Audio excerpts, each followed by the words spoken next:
Yong.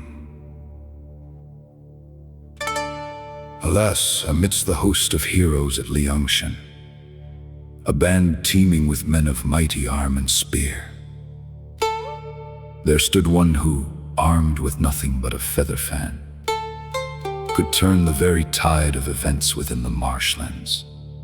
That man was Yong. He did not wage war with battle cries, nor did he intimidate others with bulging, brawny arms. His strength lay within his mind, and in the cool, calculated precision of his stratagems. The world knew him as the star of many strategies. That single epithet alone suffices to reveal, in part, the profound depth of the man. There are those who look at a mountain and see only a mountain.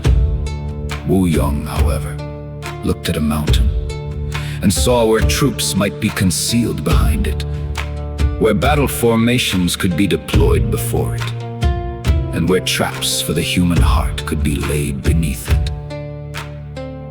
During the heist of the birthday gift convoy, it was he who first cast the net. His schemes were at once subtle and treacherous, inspiring awe in the observer while leaving those ensnared within them utterly helpless to react. From that moment on, the name Wu the Scholar was no longer merely that of an ordinary bookworm. He had transformed into the very brain of this brotherhood of righteous outlaws. Upon their arrival at Liangshan, Song Jiang was the one who gathered the hearts of men. But it was Yong who took those disparate fragments of righteous spirit and forged them into a single cohesive body, complete with its own veins and bones. Were the 108 heroes to possess courage alone, without strategy, they would sooner or later be nothing more than a pack of wolves, strong, perhaps, but lacking a leader to guide their way. It was Yong who gave that wolf pack its rhythm and direction. In him resided the wisdom of one who knows when to advance and when to retreat. Yet, there also lurked the ruthlessness of one willing to employ any ruse necessary to achieve a greater objective. A true gentleman might well fault him for not always acting with absolute transparency.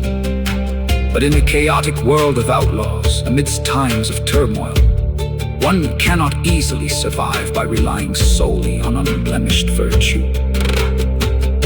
There were times when, to save his sworn brothers, he was compelled to take a circuitous path. There were times when, to preserve the entire stronghold, he had to accept a strategy that, while shedding less blood, left the human heart feeling just a little colder. Yong was the one who understood this most clearly. It was precisely for this reason that he possessed such extraordinary talent. Yet, he also bore the inherent darkness of one who spends a lifetime relying on an intellect that is all too sharp. Alas, those who are overly steeped in strategy rarely find true tranquility in life.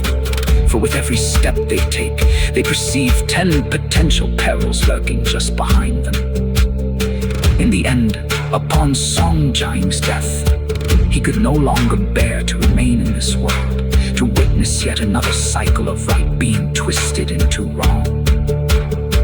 Yong and Wrong hanged themselves before the tomb of Song Gongning. It was a conclusion that, on the surface, seemed quiet and understated. Yet, it cut deep into the hearts of readers, a pain sharp and piercing as a slender blade.